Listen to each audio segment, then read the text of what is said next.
Hello everyone, my name's Sandra and I'm 28. I live in Houston, Texas, but I'm planning to move out soon.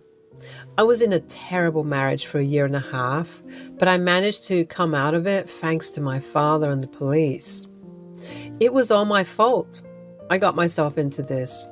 If I was a bit clever, maybe I would have done the right thing and said no to that marriage.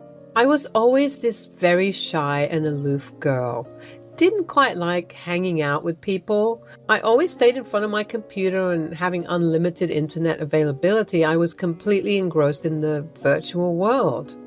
There were very few times I would go to pubs and enjoy a drink, but then there would be weird strangers who would approach me and try to make friends with me. But I strongly refused their offer, as they were complete strangers and they could kidnap me, for heaven's sake. My mother died when I was 6. She had an untreated heart condition. I was raised by my father.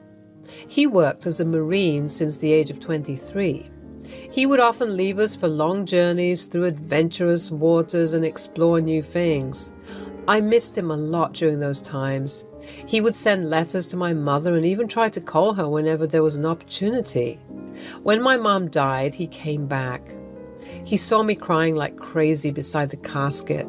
He picked me up and tried his very best to console me. "Hey, my little girl, miss me? Wow, you have grown so much." "Papa, Hey now, Dove, it's all right. Now that Daddy's here, you'll be all right, I promise, okay?" I still kept crying in his arms, clutching his uniform. My dad slowly patted my back and kept humming my favorite lullaby until I finally fell asleep. That night, I saw him sitting alone on the couch drinking. He looked pale and sad. He kept muttering something to himself and then muffled his face on the cushion and started crying. That was the second time I saw him cry. The first was when I fell from the slide and hurt myself. Maybe he blamed himself for all the things that happened. He took a break for 2 months before leaving for work again. Before doing so, he left me with my grandmother, who took care of me while he was away. "Be nice to Granny, okay? She's here for you. You will be a good girl and help her out." And you?" "I'll come back soon, my dove. I told Granny to teach you to bake your favorite sweets and your favorite dishes. You will learn from her well, won't you?" "Yes, Dad, I will." "Next time I come back, I would love to try out your dishes." "Now I must go. My car's waiting. You take care of yourself, honey." He left. I knew he would be returning after 6 months or so. He would often send me gifts and small souvenirs from the places he had visited. I would mostly stay indoors and help Grandma out with her chores. I avoided playing with kids. I didn't like to. As I grew up, I became more and more dependent on the comfort of my room. My dad eventually sent me back to our old home. I hated going to college. I hated interacting with people. The internet gave me more confidence than the outside world could ever do, each with its own stories waiting to be discovered. It's both thrilling and comforting to talk to people whom I'll probably never meet in person. I can share my thoughts, feelings, and interests with them, knowing that they won't judge me for being an introvert. In this vast sea of connections, I've found friends who truly understand me. Through the screen, I've met people from different cultures, backgrounds, and experiences. It's fascinating to learn about their lives and to realize how similar we all are despite our differences. The internet has become a bridge that spans across continents, bringing us together in ways that were once unimaginable. There, I met a guy named Ricky. He was a streamer, at least that's what he told me. He first started with chat and then it went ahead with video calls. I often hid my identity by wearing a Batman mask, and he would put a scarf around his face and wear a beanie. "Hi, Sandra. It's great to see you, finally." "Hello, Rick. Nice to meet you. Virtually." "Likewise. So, how are you doing today? How many people did you chat with in total?" "Oh, I'm doing fine. Just a bit nervous, to be honest. You?" "That's completely normal, but trust me, I don't bite. I'm as awkward as you are. After all, it's our first proper conversation. So, Rick, tell me more about you. How did you end up on this online platform? Well, I love meeting new people and exploring different perspectives. I tend to stay at home more often than I should, and this online community seemed like a perfect opportunity to do just that. How about you? Well, I'm a typical introvert, so I find it a bit challenging to socialize in traditional settings. Online platforms provide a sense of comfort and allow me to open up a bit more. I completely understand.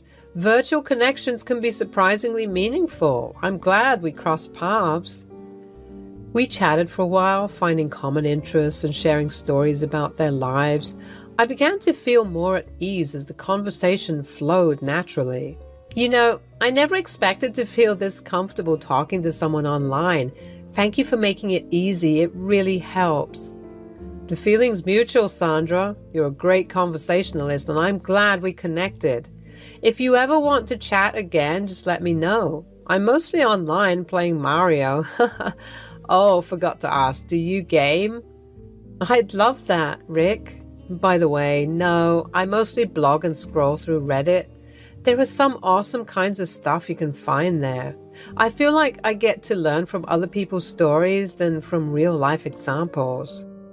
Haha, true. I feel like our own lives can be such a bummer sometimes. It's fascinating to get to know others.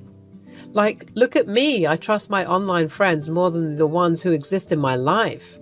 The best thing about virtual stuff is that you don't have to feel obliged to keep in contact. You can take it or leave it. Your choice. As the conversation continued, Ricky and I built a genuine connection despite being virtual strangers.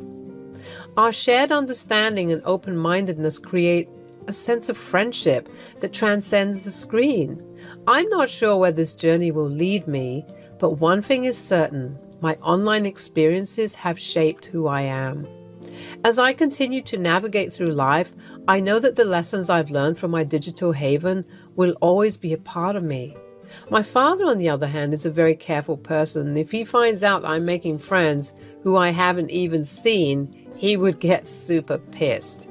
The last time he came to me, he sat me down and ended up lecturing me during dinner. How are your studies, Dove? Dad, I've graduated. Well, you wouldn't know. You didn't come.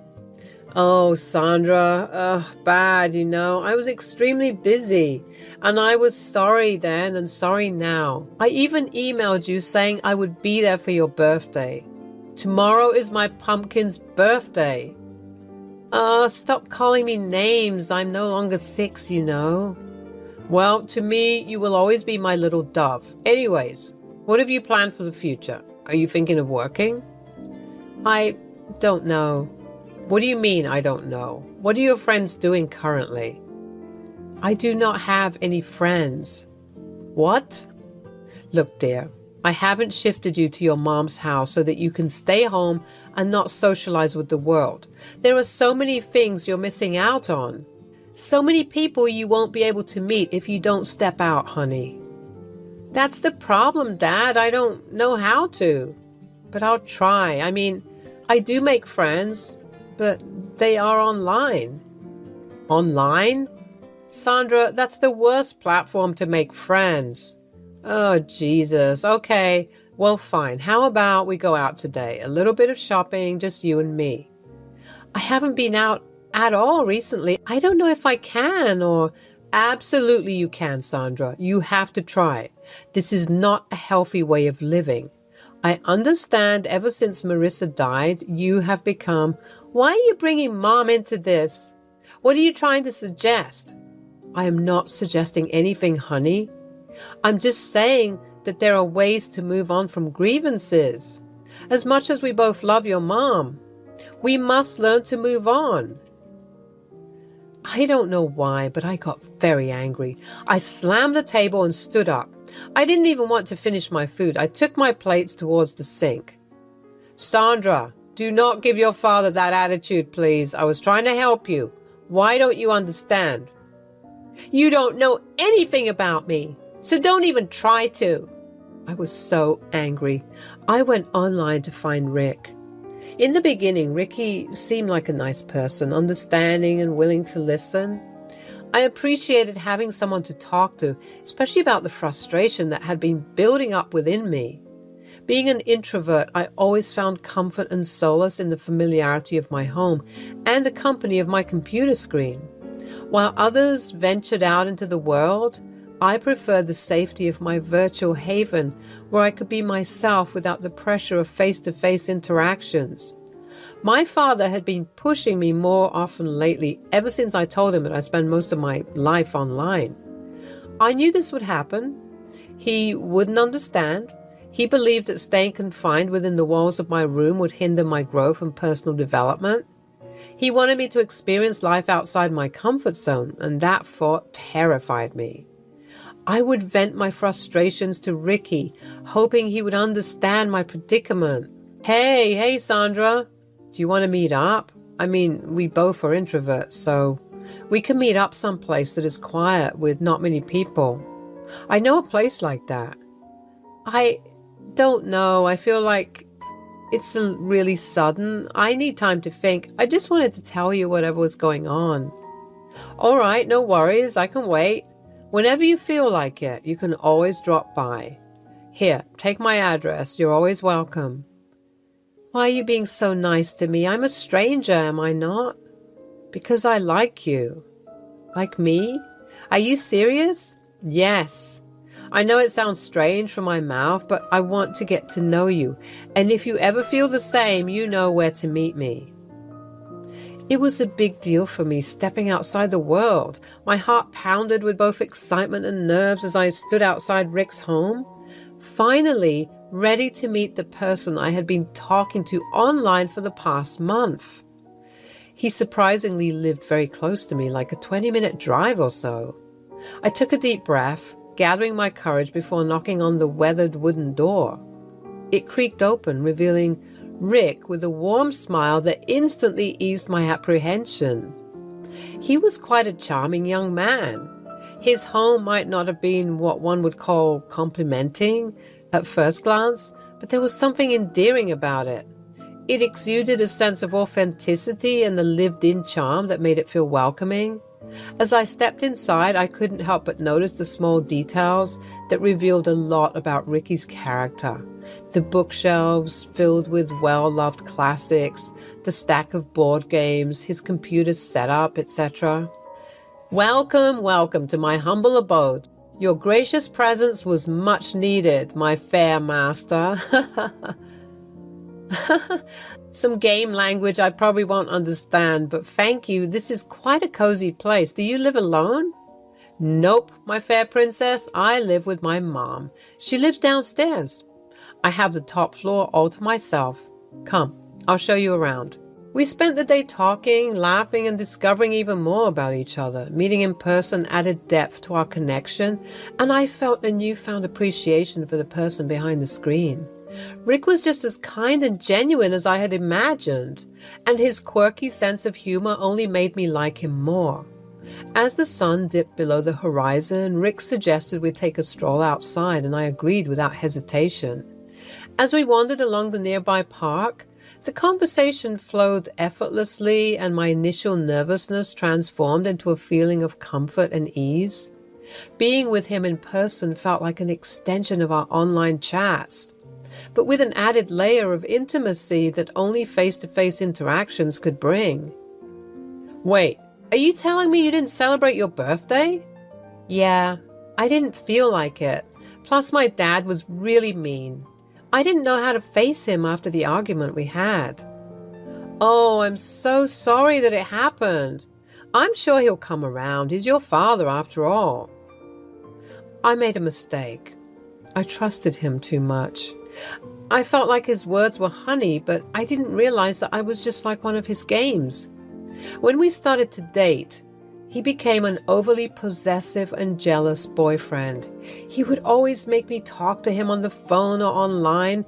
If I ever tried to chat with anyone else, he would get angry. He kept saying that he loved me a lot and wanted to protect me. I believed him. Why did I believe him? As our relationship grew stronger, it became apparent that his mother didn't approve of me. It was disheartening to know that she harbored such negative feelings towards me, someone she hadn't even met in person.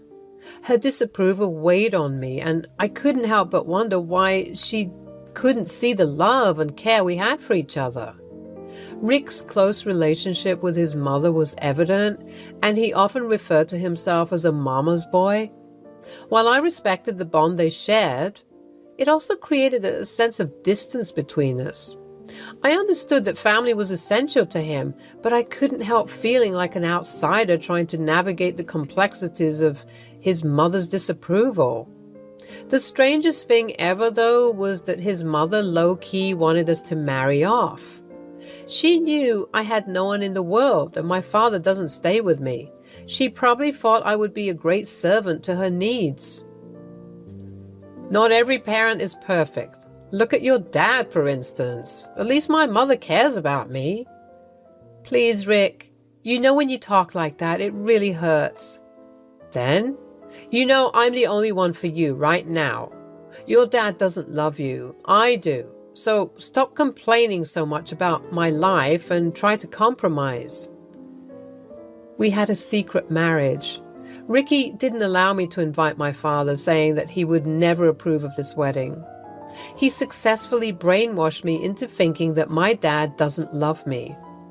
I silently got married to him. I knew I have landed myself in dangerous waters. But I was a weak character. Call me a lame woman, but my personality was molded by my surroundings, and I blame myself for not trying. After a few months of marriage, I began to see a side of his mother that I had never expected. One that was filled with cruelty and malice. She seemed to take pleasure in torturing me emotionally, making me question my worth and leaving me feeling broken and defeated. It started with subtle comments and passive-aggressive remarks, chipping away at my self-esteem bit by bit. I tried to brush it off, believing that her disapproval would fade with time, but instead it intensified, turning into a full-blown campaign of emotional torment. What is this? Do you call this food? You expect my boy to eat this atrocity? Go make it again, stupid girl. Or, why is there so much dirt here? Are you blind? What a shabby girl. Or, get up, lazy girl. Take the trash out. Now, Jesus, have your parents taught you nothing?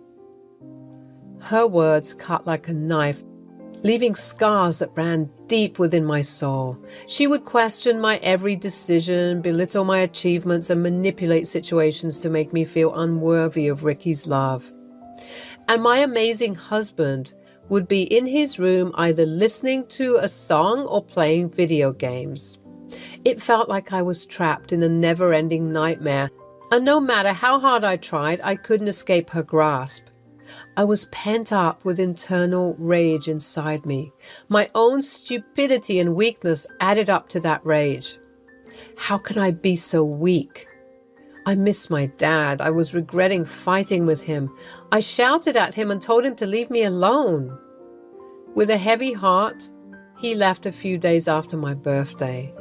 Now I was stuck here. I deserved every bit of it. One day, I was not feeling really well. I felt very feverish, so I tucked myself on the sofa. I thought maybe a nap would do me some good. I was almost asleep when suddenly a cold gush of water was violently splashed at me. I woke up extremely startled and panicky. It was Allie. She had a disgusted look on her face. What the hell are you doing sleeping on our couch? Did you go get our groceries as ordered? I stayed silent. Oh, I see. You want your old mother-in-law to do all the dirty work while you laze around, you devil.